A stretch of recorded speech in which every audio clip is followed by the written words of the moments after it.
Capítulo 5. Retomemos o fio de nossa investigação. Qual é, então, a significação psicológica das ideias religiosas e sob que título devemos classificá-las? A pergunta de modo algum é fácil de ser imediatamente respondida. Após rejeitar uma série de formulações, nos fixaremos na que se segue. As ideias religiosas são ensinamentos e afirmações sobre fatos e condições da realidade externa, ou interna, que nos dizem algo que não descobrimos por nós mesmos e que reivindicam nossa crença, visto nos fornecerem informações sobre o que é mais importante e interessante para nós na vida. Elas são particular e altamente prezadas. Quem quer que nada conheça a respeito delas é muito ignorante, e todos que as tenham acrescentado a seu conhecimento podem considerar-se muito mais ricos. Existem, naturalmente, muitos ensinamentos desse tipo sobre as mais variadas coisas do mundo. Toda a lição escolar está cheia deles. Consideremos a geografia. É-nos dito que a cidade de Constança fica sobre o Bodensee. Uma canção estudantil acrescenta: se não acredita, vá lá e veja. Suponhamos que eu estive lá e que pude confirmar que de fato aquela encantadora cidade fica à beira de uma vasta extensão de água, chamada de Bodensee por todos os que vivem em torno dela. Então, me convenci totalmente da correção daquela afirmação geográfica. Com respeito a isso, recordo-me de outra experiência, bastante notável. Já era homem maduro quando pela primeira vez me encontrei sobre a colina da Acrópole, em Atenas, entre as ruínas do templo, contemplando o mar azul. Uma sensação de espanto mesclava-se à minha alegria. Ela parecia dizer: então é realmente verdade, tal como aprendemos na escola. Quão superficial e fraca deve ter sido a crença que então adquirira na verdade real do que ouvira, se agora podia ficar tão espantado. Não darei, porém, demasiada ênfase ao significado dessa experiência, pois meu espanto poderia ter tido outra explicação, que não me ocorreu na ocasião, e que é de natureza inteiramente subjetiva, nada tendo a ver com o caráter especial do lugar. Todo ensinamento como este, então, exige uma crença em seu conteúdo, mas não sem produzir fundamentos para sua reivindicação. Esses ensinamentos são apresentados como o resultado resumido de um processo mais extenso de pensamento, baseado na observação e, de certo, também em inferências. Se alguém desejar passar por esse processo, em vez de aceitar seu resultado, eles lhe mostrarão como fazê-lo. Ademais, é-nos dada sempre, em acréscimo, a fonte do conhecimento que é por eles transmitido, quando essa fonte não é auto-evidente, como no caso das afirmações geográficas.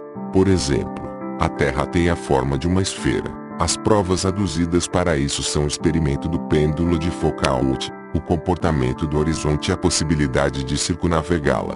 Visto ser impraticável, como qualquer pessoa interessada percebe, enviar crianças em idade escolar numa viagem em redor do mundo, satisfazemos-nos em permitir que o que é ensinado na escola seja aceito com confiança. Sabemos, no entanto, que a via para a aquisição de uma convicção pessoal permanece aberta.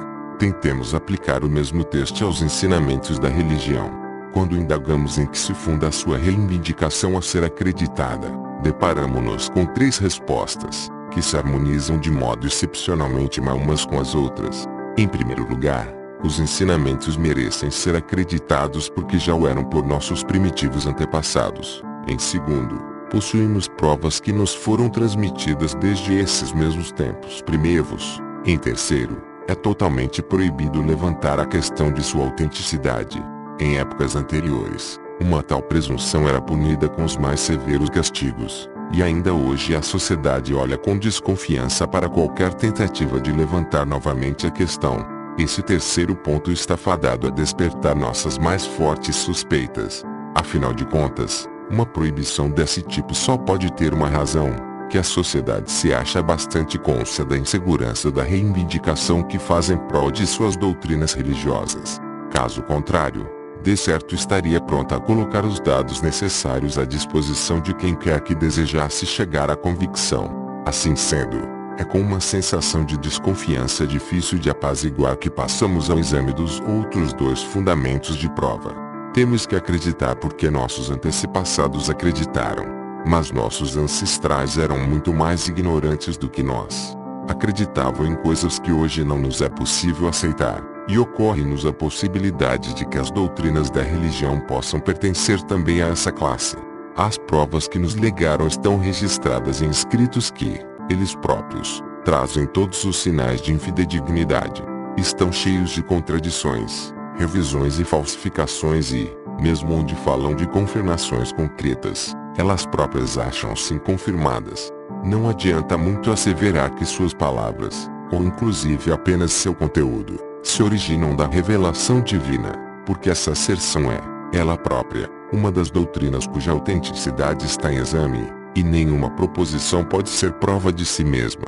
Chegamos assim à singular conclusão de que, de todas as informações proporcionadas por nosso patrimônio cultural, as menos autenticadas constituem precisamente os elementos que nos poderiam ser da maior importância, ter a missão de solucionar os enigmas do universo e nos reconciliar com os sofrimentos. Não poderíamos ser levados a aceitar algo de tão pouco interesse para nós quanto o fato de as baleias darem à luz filhotes, em vez de porem ovos, se não se pudesse apresentar provas melhores do que isso. Esse estado de coisas é, em si próprio, um problema psicológico bastante notável, e que ninguém imagine que o que declarei a respeito da impossibilidade de provar a verdade das doutrinas religiosas contenha algo de novo. Isso já foi sentido em todas as épocas, e, indubitavelmente, também pelos ancestrais que nos transmitiram esse legado. Muitos deles provavelmente nutriram as mesmas dúvidas que nós, mas a pressão a eles imposta foi forte demais para que se atrevessem a expressá-las. E, vista que incontáveis pessoas foram atormentadas por dúvidas semelhantes e se esforçaram por reprimi-las, por acharem que era seu dever acreditar, muitos intelectos brilhantes sucumbiram a esse conflito e muitos caracteres foram prejudicados pelas transigências com que tentaram encontrar uma saída para ele.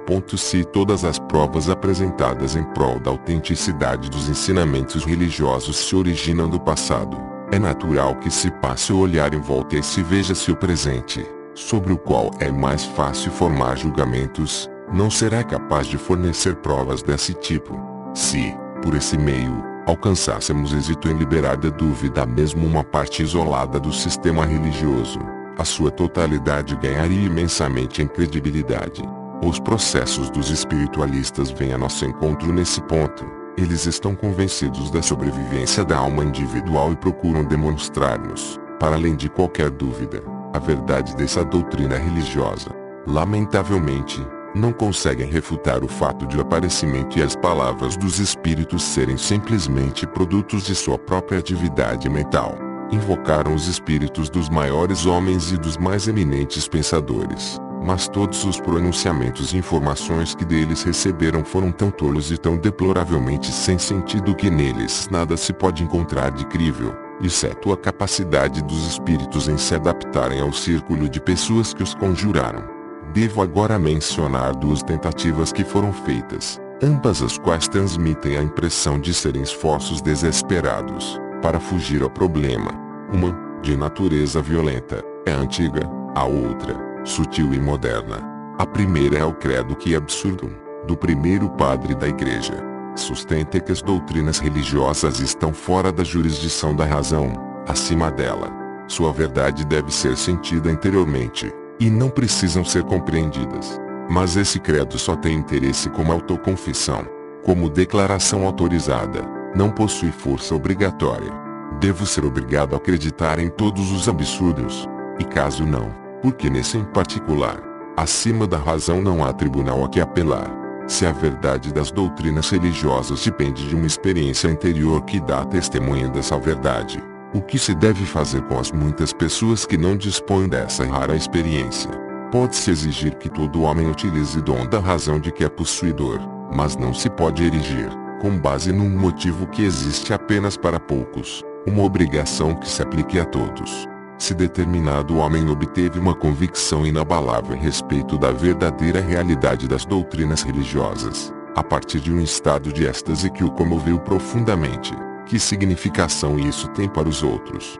A segunda tentativa é efetuada pela filosofia do como se, que assevera que nossa atividade de pensamento inclui grande número de hipóteses cuja falta de fundamento e até mesmo absurdez a compreendemos perfeitamente. São chamadas de ficções, mas, por várias razões práticas, temos de nos comportar como se nelas acreditássemos.